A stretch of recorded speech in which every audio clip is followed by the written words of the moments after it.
ಅಸ್ಸಲಾಮು ಅಲೈಕುಂ ವರಹಮತುಲ್ಲಾಹಿ ವಬರಕಾತು. ವೀಕ್ಷಕರೇ, ಇಂದು ನಾವು ನಿಮ್ಮ ಮುಂದೆ ಒಂದು ಹೃದಯ ಮುಟ್ಟುವ ನೈಜ ಕಥೆಯನ್ನು ವಿವರಿಸಲಿದ್ದೇವೆ. ಇದು ಧೈರ್ಯ, ಸಹನೆ ಮತ್ತು ಪರಮಾತ್ಮನ ಮೇಲೆ ನಂಬಿಕೆಯ ಕಥೆ. ಈ ಕಥೆಯು ನಿಮ್ಮ ಹೃದಯವನ್ನು ಕರಗಿಸುತ್ತದೆ, ಕಣ್ಣೀರು ತೆರೆಸುತ್ತದೆ, ನಿಮ್ಮ ಪರಮಾತ್ಮನ ಮೇಲಿರುವ ನಂಬಿಕೆಯನ್ನು ಹೆಚ್ಚಿಸುತ್ತದೆ. ಇಂದು ನಿಮಗೆ ಅರ್ಥವಾಗುತ್ತದೆ ನಿಮ್ಮ ಮೇಲೆ ಪರಮಾತ್ಮನ ಎಷ್ಟು ದಯವಿದೆ. ಅವನ ಉಡುಗೊರೆಗಳನ್ನು ನೀವು ಇಂದು ಚೇತರಿಸಿಕೊಳ್ಳುತ್ತೀರಾ. ನಿಮ್ಮ ಜೀವನದಲ್ಲಿರುವ ಎಲ್ಲಾ ಪ್ರಾಬ್ಲಮ್ಸ್ಗಳನ್ನು, ಕಷ್ಟ ಸಂಕಟಗಳನ್ನು ನೀವು ಮರೆತು ಬಿಡುತ್ತೀರಾ.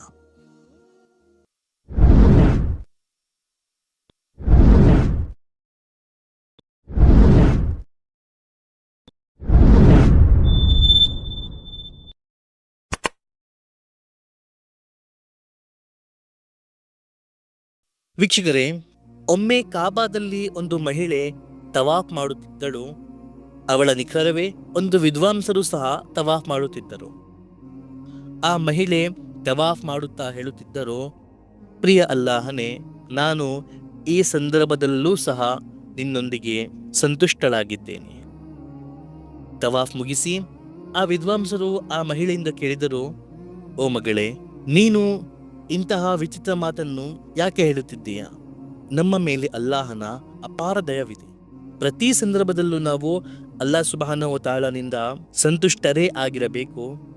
ನೀನು ಅಲ್ಲಾಹನಿಂದ ಸಂತುಷ್ಟನಾಗಿದ್ದೀಯಾ ಎಂದು ತೋರಿಸಿಕೊಳ್ಳುವಂತೆ ಯಾವ ಘಟನೆ ನಿನ್ನೊಂದಿಗೆ ನಡೆದಿದೆ? ಅಂತಹ ನಿನ್ನ ಜೀವನದಲ್ಲಿ ಏನಾಗಿದೆ?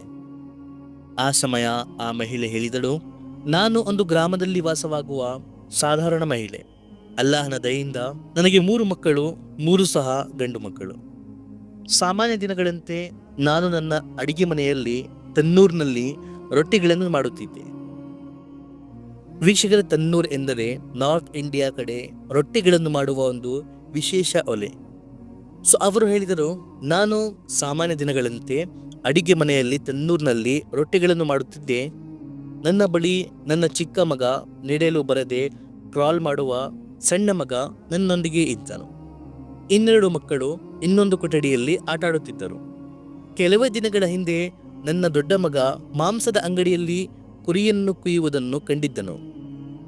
ಹಾಗೂ ಇಂದು ಅವನಿಗೆ ಎಲ್ಲಿಂದಲೋ ಒಂದು ಚಾಕು ಸಿಕ್ಕಿತು.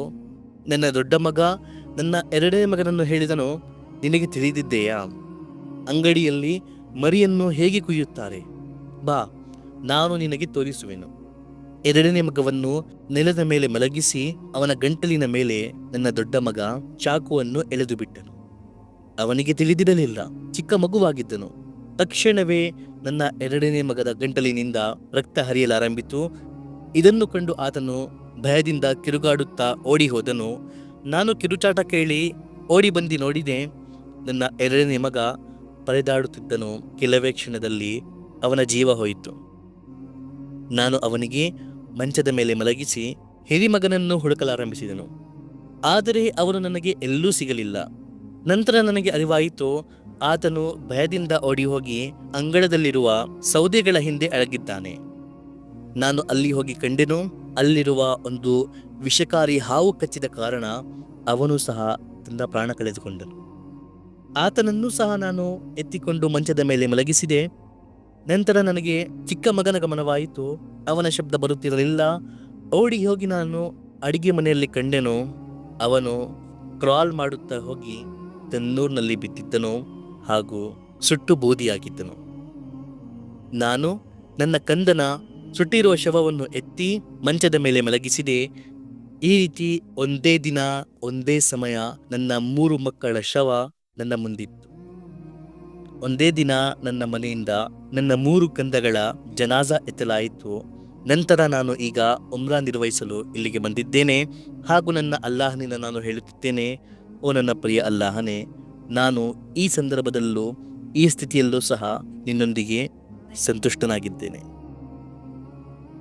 ವೀಕ್ಷಕರೇ, ಒಂದೇ ದಿನದಲ್ಲಿ ಆ ತಾಯಿಗೆ 3 ಸಣ್ಣ ಸಣ್ಣ ಮಕ್ಕಳನ್ನು ಕಳೆದುಕೊಳ್ಳಬೇಕಾಯಿತು. ಒಬ್ಬ ಚೋರಿಯಿಂದ, ಒಬ್ಬ ಹಾವಿನ ಕಚ್ಚಿನಿಂದ, ಮತ್ತೊಬ್ಬ ಅಗ್ನಿಯಿಂದ. ಒಂದೇ ಮನೆಯೊಳಗಿಂದ ಒಂದೇ ದಿನ 3 ಜನಾಜಾ ಹೊರಟವು. ಆದರೂ ಆ ಮಹಾನ್ ತಾಯಿ ತನ್ನ ಈಮಾನನ್ನು ಕಳೆದುಕೊಂಡಿಲ್ಲ. ಈ ಸಂದರ್ಭದಲ್ಲೂ ಅವಳ ಬಾಯಿಂದ ಬರುವುದೇನು, ಓ ನನ್ನ ಅಲ್ಲಾಹನೇ, ಈ ಸ್ಥಿತಿಯಲ್ಲೂ ನಾನು ನಿನ್ನೊಂದಿಗೆ ಸಂತುಷ್ಟಳಾಗಿದ್ದೇನೆ. ಈ ಸ್ಥಿತಿಯನ್ನು ಕಲ್ಪನಿಸಿದರೆ ನಮ್ಮ ಹೃದಯವೇ ನಡುಗುತ್ತದೆ ವೀಕ್ಷಕರೇ. ಆದರೆ ಆ ತಾಯಿಯ ಸಹನೆ, ಆಕೆಯ ಅಲ್ಲಾಹನ ಮೇಲಿನ ನಂಬಿಕೆ ನಮಗೆ ದೊಡ್ಡ ಪಾಠ ಕಲಿಸುತ್ತದೆ. ಜಗತ್ತಿನಲ್ಲಿ ಜನರು ಅನುಭವಿಸುತ್ತಿರುವ ನೋವುಗಳ ಚರ್ಚೆ ಮಾಡುತ್ತಾ ಕುಳಿತರೆ ನಮ್ಮ ಆತ್ಮವೇ ನಡುಗುತ್ತದೆ. ಈ ಸಮಯ ನೀವು ಗಜ್ಜಾವಾಸಿಯರ ಜೀವನವನ್ನು ಕಲ್ಪನಿಸಿ. ಅಲ್ಲಿನ ತಂದೆ ತಾಯಿಯರ ಜೀವನ, ಅಲ್ಲಿನ ಮಕ್ಕಳ ಜೀವನ, ಅವರ ನೋವನ್ನು ಕಲ್ಪನಿಸಿ ವೀಕ್ಷಕರೇ. ನಾವಂತೂ ನೋವನ್ನು ಕಂಡೇ ಇಲ್ಲ. ನಮ್ಮೆಲ್ಲರ ಮೇಲೆ ಅಲ್ಲಾಹ್ ಸುಬ್ಹಾನಹು ವ ತಆಲಾನ ಅಪಾರ ಕೃಪೆ ಇದೆ, ಅವನ ಕರುಣೆ ಇದೆ. ಅವನು ನಮಗೆ ಇಂತಹ ಪರಿಸ್ಥಿತಿಯಲ್ಲಿ ಸಿಲುಕಿಸಿಲ್ಲ. ಜೀವನದಲ್ಲಿ ಸಂಕಷ್ಟಗಳು ಬರುತ್ತವೆ. ಕೆಲವೊಮ್ಮೆ ನಾವು ಊಹಿಸದ ರೀತಿಯ ದುಃಖವೂ ಸಹ ಬರುತ್ತದೆ. ಆದರೆ ಆ ಸಮಯ ಯಾರು ಅಲ್ಲಾಹನ ತೀರ್ಪಿಗೆ ತೃಪ್ತರಾಗಿರುತ್ತಾರೋ ಅವರೇ ನಿಜವಾದ ಮುಮಿನ್, ಅವರೇ ನಿಜವಾದ ವಿಶ್ವಾಸಿಗಳು.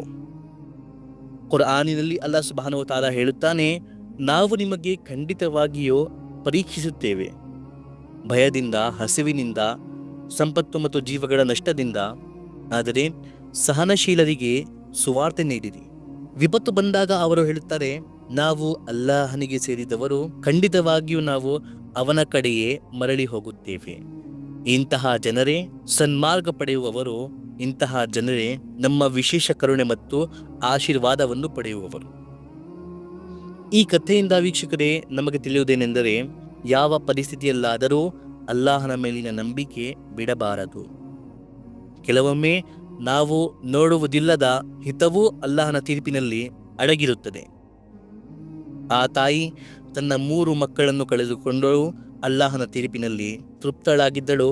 ಹಾಗಾದರೆ ನಾವು ನಮ್ಮ ಸಣ್ಣ ಪುಟ್ಟ ಸಮಸ್ಯೆಗಳಲ್ಲಿ ಯಾಕೆ ದೂರು ಹೇಳಬೇಕು?